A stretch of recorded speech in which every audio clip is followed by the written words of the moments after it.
Hello friends, welcome to my YouTube channel.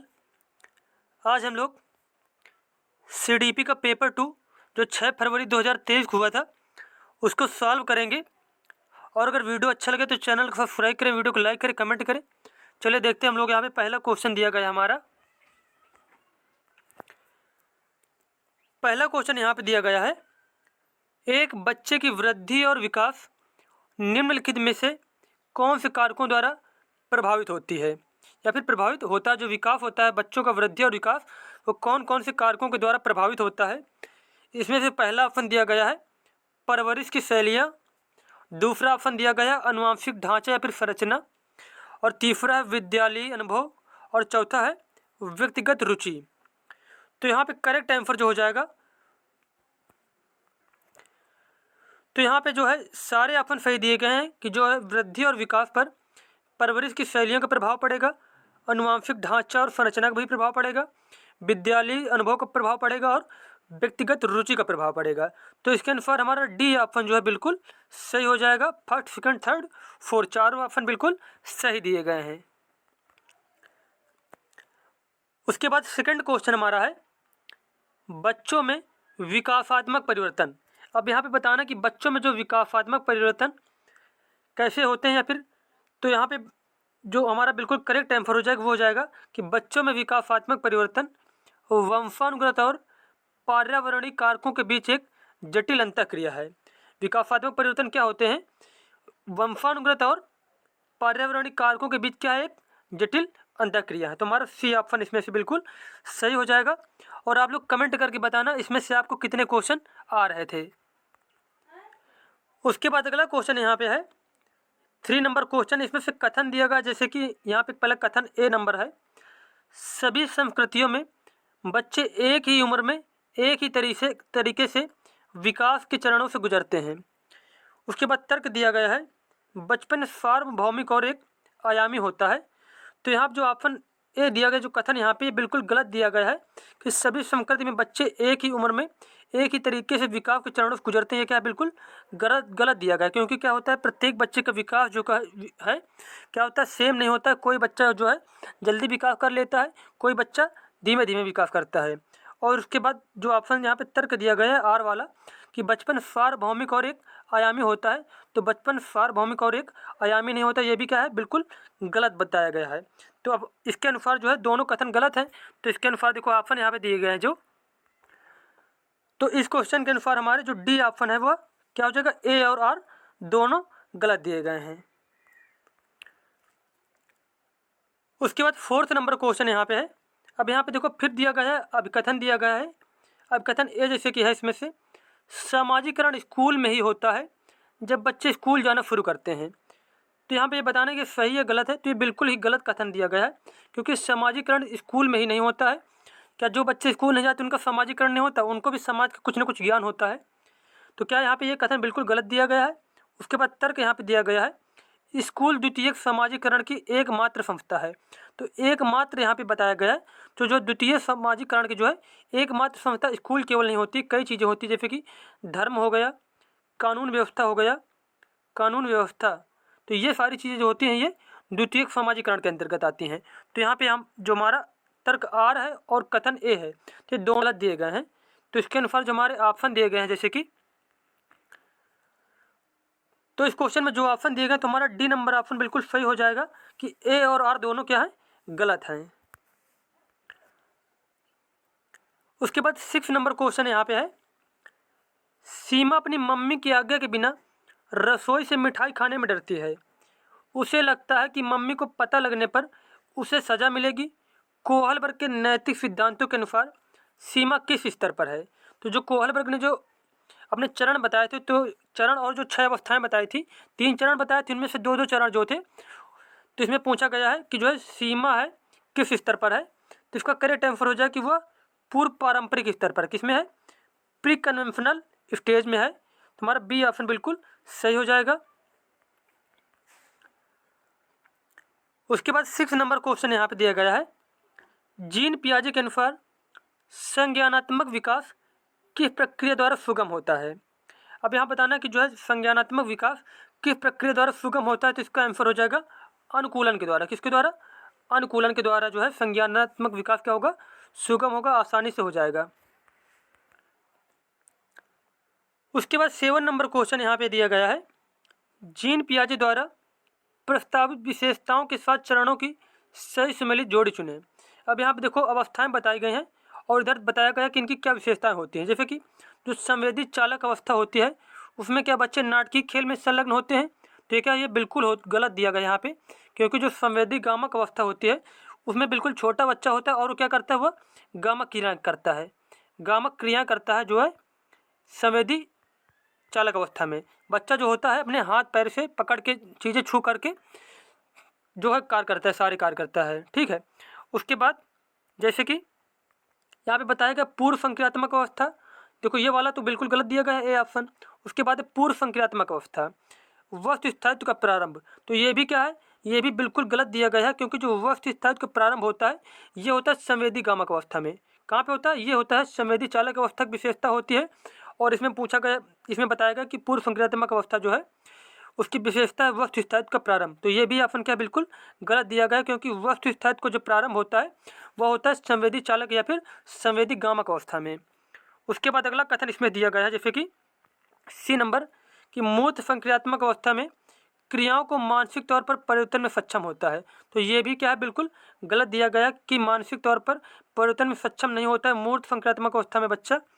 उसके बाद option D यहाँ पे दिया गया है अमूर्त संक्रियात्मक अवस्था। अमूर्त संक्रियात्मक अवस्था में बताया गया है कि परिकल्पित निगमन तर्क में सक्षम हो जाता है। तो यहाँ पे क्या होता है, जो अमूर्त संक्रियात्मक एज होती है 11 वर्ष से अधिक, तो यहाँ पे क्या होता है, बच्चा थोड़ा बड़ा हो जाता है और तर्क करने में सक्षम हो जाता है। तो यहाँ पे डी ऑप्शन बिल्कुल सही दिया गया है। अगला क्वेश्चन है 8 नंबर, लेव वाइगोस्की के अनुसार बच्चों को सीखने में सक्षम बनाने के लिए इनमें से कौन से कारक की महत्वपूर्ण भूमिका है? तो यहाँ पे लेव वाइगोस्की के अनुसार यहाँ पे जो संवाद है, संवाद की जो है बहुत महत्वपूर्ण भूमिका होती है बच्चों को सीखने के लिए। क्या होता है, बच्चे जब एक दूसरे से बातें करते हैं, एक दूसरे से संवाद करते हैं, तो एक दूसरे से बच्चे सीखते भी हैं। तो इसके अनुसार हमारा ए ऑप्शन बिल्कुल सही हो जाएगा। उसके बाद 9 नंबर क्वेश्चन है, निम्न में से किस मनोवैज्ञानिक ने प्रतिपादित किया कि अंतःक्रिया की बच्चे के भाषिक विकास में बहुत महत्वपूर्ण भूमिका होती है? किसकी महत्वपूर्ण भूमिका होती है? अंतःक्रिया की, जो अंतःक्रिया होती है उसकी जो है बच्चे के भाषिक विकास में बहुत ज़्यादा महत्वपूर्ण भूमिका होती है। यह बताया था लेव वाइगोस्की ने। किसने बताया था? लेव वाइगोस्की ने बताया था। अब यहाँ पे 10 नंबर क्वेश्चन दिया गया है। क्वेश्चन यह है कि तार्किक गणितीय बुद्धि की क्षमताओं में क्या शामिल है?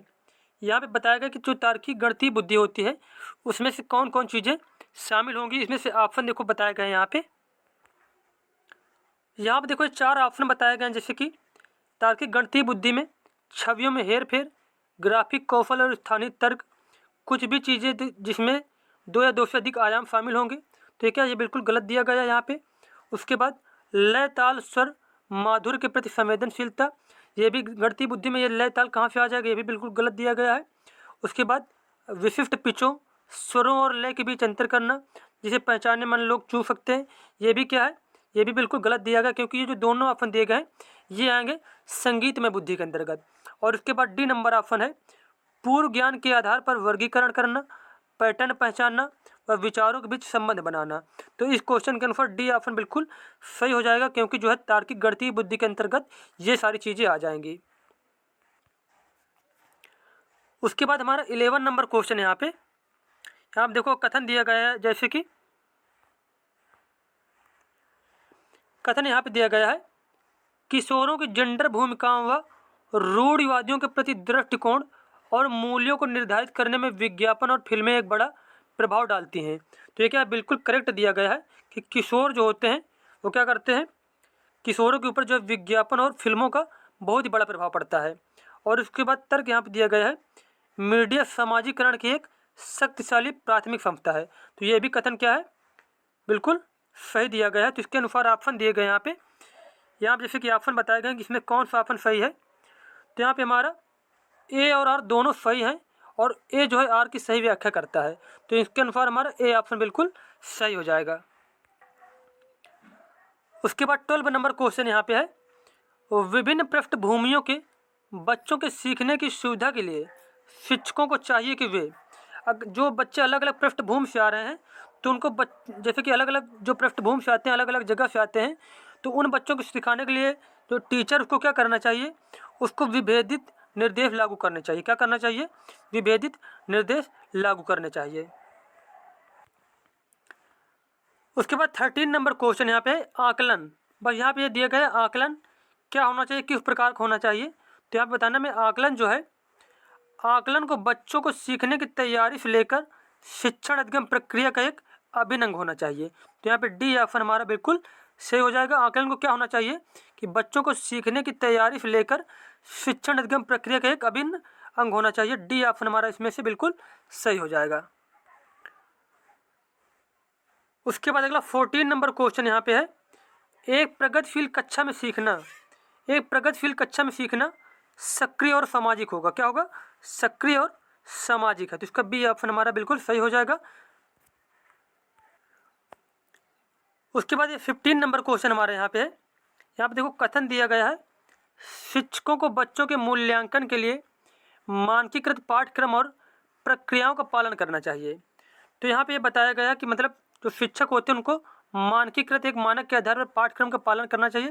तो ये क्या, ये बिल्कुल गलत कथन दिया गया, क्योंकि जो बच्चे होते हैं वो अलग अलग क्षेत्र से आते हैं, अलग अलग सबकी क्षमता होती है, तो सबके लिए क्या है, बिल्कुल एक जैसा पाठ्यक्रम नहीं होना चाहिए, बिल्कुल मानक के आधार पर पाठ्यक्रम नहीं होना चाहिए। उसके बाद ना ही सबके लिए सेम प्रक्रिया होनी चाहिए, सबको अलग अलग तरीके से। एक कोई जल्दी सीख जा रहा है तो उसे एक ही बार में समझाओगे समझ जाएगा, कोई 2-3 बार समझाने पर भी नहीं समझ पा रहा है तो क्या है, उसको 2-3 बार से ज़्यादा भी समझाना पड़ेगा। तो सबके लिए अलग अलग प्रक्रियाएँ जो है पालन करनी चाहिए। उसके बाद तर्क यहाँ पर दिया गया है कि समावेशी शिक्षा का उद्देश्य मतभेदों को खारिज कर सभी को समान बनाने की दिशा में काम करना है। तो ये भी कथन क्या है, बिल्कुल गलत दिया गया, क्योंकि समावेशी शिक्षा का उद्देश्य ये बिल्कुल नहीं है कि सभी मतभेदों को खत्म करो। जैसे कि कोई पिछड़े वर्ग से बच्चा आ रहा है, उसके घर में ज़्यादा सुविधा नहीं है और नहीं उतना पढ़ पा रहा है, ध्यान दे पा रहा है, तो सबको बराबर बनाने की दिशा में समावेशी शिक्षा जो है ये बिल्कुल गलत यहाँ पे ऑप्शन दिया गया कि आर ऑप्शन जो है और ए ऑप्शन जो है बिल्कुल गलत दिए गए यहाँ पे। तो इसके अनुसार हमारा डी ऑप्शन बिल्कुल सही हो जाएगा कि ए और आर दोनों क्या है, गलत दिए गए हैं। अब यहाँ देखो अगला क्वेश्चन दिया गया है, जैसे कि विशिष्ट आवश्यकता वाले बच्चे एक समावेशी कक्षा में प्रवेश लेते हैं तो निम्न में से कौन सा कथन सही है। क्या जो विशिष्ट आवश्यकता वाले, जिनको विशिष्ट जरूरत है बच्चों को, वो क्या करते हैं, समावेशी कक्षा में प्रवेश लेते हैं, तो उनके लिए यहाँ पे कौन से कथन सही होंगे। जैसे कि ऑप्शन ए में फर्स्ट ऑप्शन जो है, विशिष्ट बच्चों का सामान्य बच्चों के साथ सीखना अवास्तविक है। विशिष्ट आवश्यकता वाले बच्चे सीखने के लिए अभिप्रेरित नहीं होते। शिक्षकों को शिक्षण की पद्धतियों में बदलाव की आवश्यकता है। या फिर डी ऑप्शन यहाँ पे दिया गया है,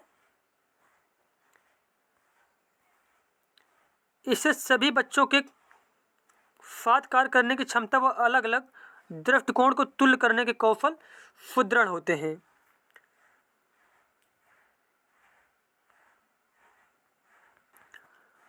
तो यहाँ पे देखो बताना कि इसमें से कौन कौन ऑप्शन सही दिए गए हैं। तो इसमें से ऑप्शन जो फर्स्ट है बिल्कुल गलत दिया गया है कि विशिष्ट बच्चों का सामान्य बच्चों के साथ सीखना अवास्तविक है, क्योंकि सामान्य बच्चे भी विशिष्ट बच्चों के साथ सीख सकते हैं। और उसके बाद विशिष्ट आवश्यकता वाले बच्चे सीखने के लिए अप्रेरित नहीं होते, ये भी गलत है। क्या विशिष्ट आवश्यकता वाले जो बच्चे हैं वो सीखने के लिए अप्रेरित नहीं होंगे, ये बिल्कुल गलत कथन दिया गया है। उसके बाद थर्ड नंबर जो कथन है, जैसे कि शिक्षकों को शिक्षण की पद्धतियों में बदलाव की आवश्यकता है, यह बिल्कुल सही दिया गया है। उसके बाद फोर्थ नंबर जो ऑप्शन इसमें से है, जैसे कि इससे सभी बच्चों के साथ कार्य करने की क्षमता व अलग अलग दृष्टिकोण को तुल्य करने के कौशल सुदृढ़ होते हैं। तो ये हम 3 और 4th नंबर ऑप्शन बिल्कुल सही दिए गए हैं। तो इसके अनुसार जो हमारे जो सही आंसर हो जाएगा वो हो जाएगा बी नंबर 3rd और 4th नंबर। तो बी ऑप्शन बिल्कुल सही हो जाएगा यहाँ पे। उसके बाद 17 नंबर क्वेश्चन है, प्रतिभाशाली एकदम कर्ताओं के संदर्भ में लीक से हटकर सोचने का इस्तेमाल किसके लिए किया जाता है। तो यहाँ पे बताना कि जो प्रतिभाशाली अधिगमकर्ताओं में जो लीक से हटकर सोचने का इस्तेमाल किसके लिए किया जाता है। तो इसका आंसर हो जाएगा अभिसारी सोच के लिए। किसके लिए? अभिसारी सोच के लिए। यहाँ पे देखो थोड़ा मिस्टेक हो गई 17 नंबर में। यहाँ पे अभिसारी सोच की जगह पे अपसारी सोच होगी। क्या हो जाएगा? डाइवर्जेंट थिंकिंग होगी यहाँ पे कि प्रतिभाशाली अधिगमकर्ताओं के संदर्भ में लीक सेट कर सोचने का इस्तेमाल किसके लिए किया जाता है? तो आंसर हो जाएगा हमारा डाइवर्जेंट थिंकिंग अपसारी सोच के लिए। यहाँ पे थोड़ा कन्फ्यूजन हो गया था अभिसारी और अपसारी। तो हमारा डी ऑप्शन इसमें से बिल्कुल सही हो जाएगा। उसके बाद 18 नंबर क्वेश्चन है, शिक्षा में समावेश का क्या अर्थ है? शिक्षा में समावेश का मतलब ये होता है कि सभी बच्चों को गुणवत्तापूर्ण शिक्षा का प्रावधान हो। क्या होता है? सभी जो बच्चे हैं गुणवत्तापूर्ण शिक्षा उनके लिए प्रावधान किया जाए। तो हमारा बी ऑप्शन इसमें से बिल्कुल सही हो जाएगा। अब यहाँ पे 19 नंबर क्वेश्चन पूछा गया है आपसे कि जो है डिसलेक्सिया या फिर पठन वैकल्य मुख्यतः किसमें चुनौतियों से संबंधित है? अब यहाँ पे देखो कोई चीज़ें जैसे कि हिंदी में नहीं समझ में आएगा कि पठन वैकल्य का मतलब क्या होता है, लेकिन डिसलेक्सिया पढ़ोगे तो तुरंत जान जाओगे आप लोग कि डिसलेक्सिया का जो है संबंधित होता है पढ़ने से। किससे होता है? पढ़ने में जो कठिनाई होती है उसे पठन वैकल्य या फिर डिसलेक्सिया कहा जाता है। उसके बाद 20 नंबर क्वेश्चन यहाँ पे है, निम्नलिखित में से कौन समावेशी कक्षाओं की विशेषताएं नहीं है? अब यहाँ बताना कि समावेशी कक्षा की विशेषता इसमें से कौन सी नहीं है? सकारात्मक अधिगम, सीखने के लिए सार्वभौमिक डिजाइन, उपयुक्त समायोजन या फिर मानकीकृत निर्देश। तो यहाँ पे जो मानकीकृत निर्देश है ये क्या समावेशी शिक्षा के अंतर्गत नहीं आता है, जबकि सकारात्मक अधिगम, सीखने के लिए सार्वभौमिक डिजाइन और उसके बाद उपयुक्त समायोजन, ये तीनों ऑप्शन बिल्कुल करेक्ट दिए गए हैं कि समावेशी कक्षाओं के अंतर्गत आते हैं, लेकिन डी ऑप्शन इसमें से बिल्कुल गलत दिया गया है। तो इसके अनुसार हमारा डी ऑप्शन सही हो जाएगा, क्योंकि यहाँ पे पूछा गया है नहीं है तो डी वाला ऑप्शन नहीं है। फिर इसके बाद 21 नंबर क्वेश्चन है, माध्यमिक स्कूलों में शिक्षकों को, अब यहाँ पे पूछा गया कि माध्यमिक स्कूल में जो शिक्षक होते हैं उसमें से क्या करना चाहिए शिक्षकों को? तो शिक्षकों को सीखना कि कैसे सीखते हैं को प्रोत्साहित करना चाहिए, कि बच्चों को कैसे सीखना है उसके लिए प्रोत्साहित करना चाहिए। तो हमारे इसमें से डी ऑप्शन बिल्कुल सही हो जाएगा। अगला क्वेश्चन यहाँ पे है, अधिगम के सामाजिक सांस्कृतिक सिद्धांत के बारे में जानकारी की स्मरण पर जोर देते हैं, प्रमुख रूप से शिक्षक की निर्देशक की भूमिका पर जोर देते हैं, या फिर सीखने में सामाजिक संदर्भ की भूमिका को हम मानते हैं, या फिर पुनर्बलन व सजा के इस्तेमाल को प्रतिपादित करते हैं। तो यहाँ पे सी ऑप्शन बिल्कुल सही दिया गया है कि सीखने में सामाजिक संदर्भ की भूमिका को अहम मानते हैं। क्या क्वेश्चन था यहाँ पे 22 नंबर क्वेश्चन जो था हमारा कि अधिगम के सामाजिक सांस्कृतिक सिद्धांत जो होते हैं वो क्या करते हैं? तो इसके अनुसार हमारा आंसर हो जाएगा सीखने में सामाजिक संदर्भ की भूमिका को अहम मानते हैं। सी ऑप्शन हमारा बिल्कुल सही हो जाएगा। उसके बाद नेक्स्ट क्वेश्चन है 23 नंबर, पियाजे और वाइगोत्स्की के अनुसार सीखना किस प्रकार होता है? पियाजे और वाइगोत्स्की के अनुसार सीखना जो होता है वो होता है अधिगमकर्ताओं की सक्रिय भागीदारी द्वारा। अगला क्वेश्चन 24 नंबर क्वेश्चन है, एक शिक्षक के रूप में आप अपने विद्यार्थियों में समस्या समाधान क्षमताओं को कैसे सुगम बनाएंगे? जो आप अपने जो बच्चे हैं, जो आपके स्टूडेंट, उनको अगर पढ़ा रहे हो तो उसमें जो समस्या हो रही है तो उसको आप लोग कैसे सरल करेंगे? तो इसका आंसर हो जाएगा विचार मंथन को प्रोत्साहित करके और उपमाओं और अनुमानों जैसी रणनीतियों के उपयोग को प्रोत्साहित करके जो है समस्या समाधान को सुगम बनाएंगे या फिर आसान बनाएंगे। तो इसमें हमारा डी ऑप्शन बिल्कुल सही हो जाएगा। उसके बाद 25 नंबर क्वेश्चन है, जब विद्यार्थी की भावना का अनुभव करते हैं तब उनके सीखने पर सकारात्मक प्रभाव पड़ने की संभावना होती है। अब यहाँ पे बताना कि यहाँ पे क्या फिल करेंगे, क्या भरेंगे यहाँ पे? तो यहाँ पे भर देंगे हम लोग, यहाँ पे लिखेंगे जब विद्यार्थी संतुष्ट की भावना का अनुभव करते हैं। क्या होता है? जब विद्यार्थी संतुष्ट हो जाता है तभी उसके सीखने पर क्या सकारात्मक प्रभाव पड़ेगा और वह ज़्यादा सीख पाएगा। तो हमारा डी ऑप्शन बिल्कुल सही हो जाएगा। उसके बाद 26 नंबर क्वेश्चन हमारा है, अपने पूर्व ज्ञान के आधार पर बच्चों के सहज अनुमान लगाने को किया जाना चाहिए। जो बच्चे अनुमान लगाते हैं उसको क्या करना चाहिए? उसको सुसाधित किया जाना चाहिए। क्या किया जाना चाहिए? सुसाधित किया जाना चाहिए। तो हमारा इसमें से बी ऑप्शन बिल्कुल सही हो जाएगा कि अपने पूर्व ज्ञान के आधार पर बच्चों के सहज अनुमान लगाने को सुसाधित किया जाना चाहिए। उसके बाद 27 नंबर क्वेश्चन है, विद्यार्थियों के अर्थ बनाने की प्रक्रिया को किस प्रकार सुगम बनाया जाना चाहिए। कि विद्यार्थी जो अर्थ बनाते हैं उसको किस प्रकार सुगम या फिर सरल बनाया जाना चाहिए। तो इसका आंसर हो जाएगा खोज व अन्वेषण द्वारा। किसके द्वारा? खोज व अन्वेषण द्वारा जो है अर्थ बनाने की प्रक्रिया को सरल बनाया जाना चाहिए या फिर सुगम बनाया जाना चाहिए। अब यहाँ पे 28 नंबर क्वेश्चन पूछा गया है आपसे, समस्या समाधान की प्रभावशाली रणनीति नहीं है। तो यहाँ पे पक्षगामी कार्यकारी युक्ति, स्वानुभाविक और कलन विधि, तो तीनों ऑप्शन क्या होते हैं? समस्या समाधान की एक जो है रणनीति होते हैं। तो यहाँ पे जो ए ऑप्शन दिया गया है प्रकारात्मक आबद्धता, यह क्या है? समस्या समाधान की प्रभावशाली रणनीति नहीं है। तो इसके अनुसार हमारा ए ऑप्शन बिल्कुल सही हो जाएगा, क्योंकि यहाँ पे पूछा गया नहीं है। तो प्रकारात्मक जो आबद्धता बिल्कुल नहीं है प्रभाव इसकी समस्या समाधान की रणनीति। उसके बाद 29 नंबर क्वेश्चन है, एक सामाजिक रचनावादी कक्षा कक्ष में सीखना या फिर सीखने का स्वरूप कैसा होता है बताना है। तो सामाजिक या फिर सामाजिक रचनावादी कक्षाओं में सीखना क्या होता है? का स्वरूप सामाजिक होता है। सामाजिक अगर कक्षा में सीखेंगे तो जो सीखने का जो स्वरूप होगा कैसा होगा? सामाजिक होगा। और यहाँ पे 30 नंबर और लास्ट नंबर क्वेश्चन है, निम्न में से कौन सा कारक बच्चों की विफलता के लिए जिम्मेदार है। तो बच्चों की विफलता के लिए इसमें से जो जिम्मेदार कारक है वो हो जाएगा पाठ्य चर्चा का मानकीकरण। क्या हो जाएगा? पाठ्य चर्चा का मानकीकरण जो है बच्चों की विफलता का जिम्मेदार कारक है। तो यहाँ पे जो 30 क्वेश्चन पूछे गए थे 6 फरवरी 2022 का जो 6 फरवरी 2023 का जो पेपर है, इसमें जो 30 क्वेश्चन CDP के पूछे गए थे पेपर 2 में वो सारे कंप्लीट हो गए। मिलते हैं नेक्स्ट वीडियो में। धन्यवाद।